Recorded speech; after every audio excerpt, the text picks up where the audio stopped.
this lesson, we'll fly an ILS approach to runway 13 right at Boeing Field in Seattle, Washington. I have tuned and identified the IBFI, ILS, and the NOLA locator outer marker. We're about 8 nautical miles northwest of Boeing Field.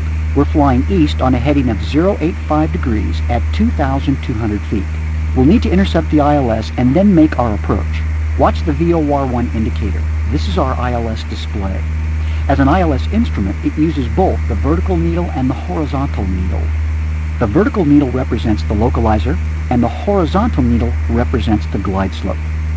Let's start our approach to intercept the ILS. We'll make our approach to runway 13 right by following the ILS. The inbound course for the ILS is 130 degrees. Okay, you've got the airplane. I'll work the radios, you do the flying.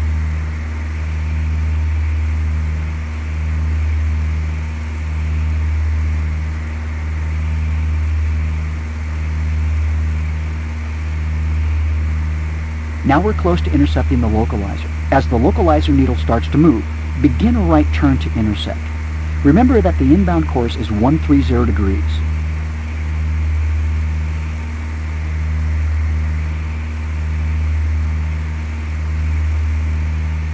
I show the localizer needle is active. Turn right to intercept. Remember that a localizer is much more sensitive than a VOR course, so we'll have to be much more diligent in tracking it.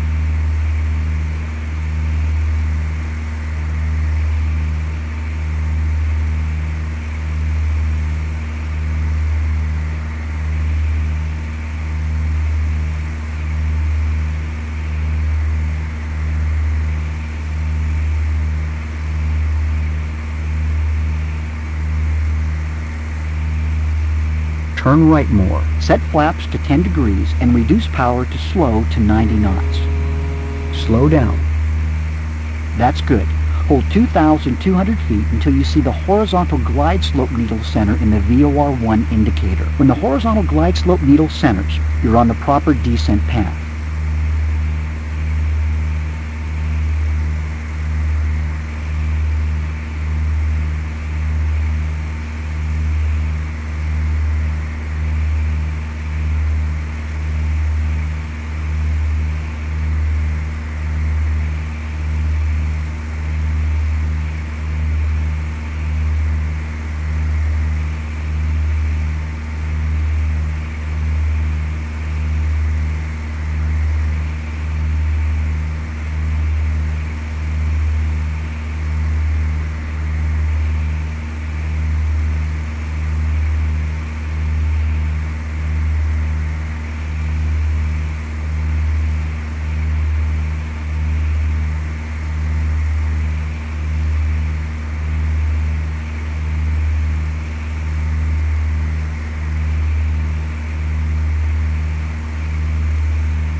There's NOLA, the locator outer marker. Listen for the sound and notice the blinking blue light. This tells you you're at NOLA. We're now at 6.4 miles from the runway threshold. You're now on the glide slope. Start your descent for landing. The approach chart says we should be at 2,117 feet at the marker with the glide slope needle centered. This is an extra check to make sure our altimeter is indicating correctly. Remember to make small corrections on the localizer and glide slope. They're very sensitive.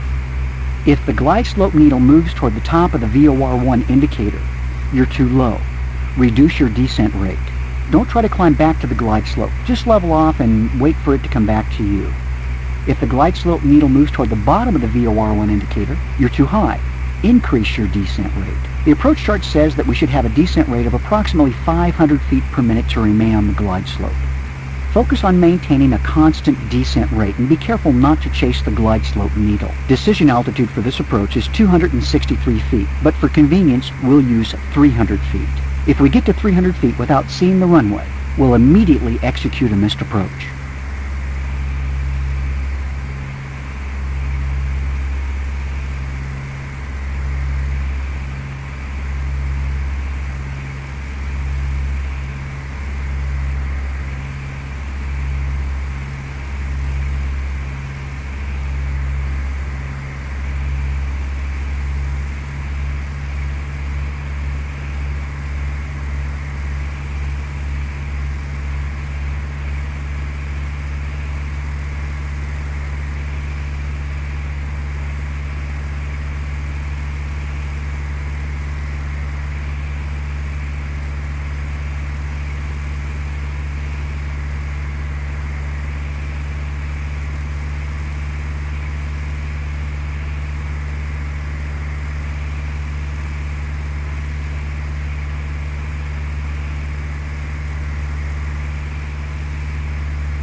There's the middle marker, Captain. We're close to landing.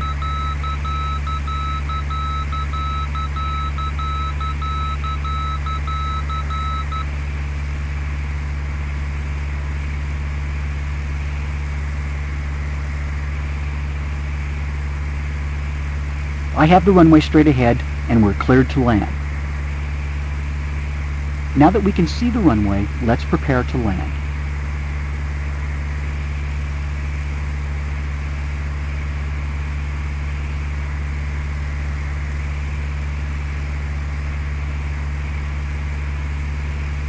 As you cross over the runway threshold, smoothly reduce the power to idle. Hold the nose slightly above the horizon, don't let it drop, but don't try to raise it either.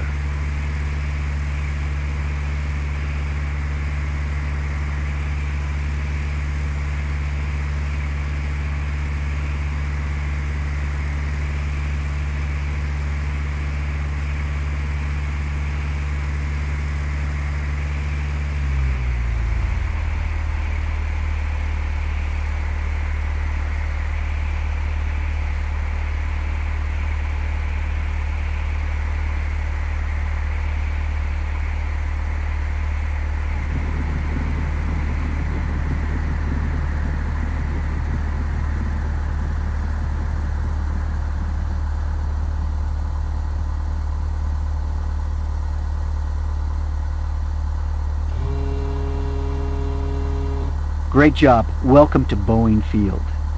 As a good educational aid, why don't you check out the flight analysis while I go park the airplane?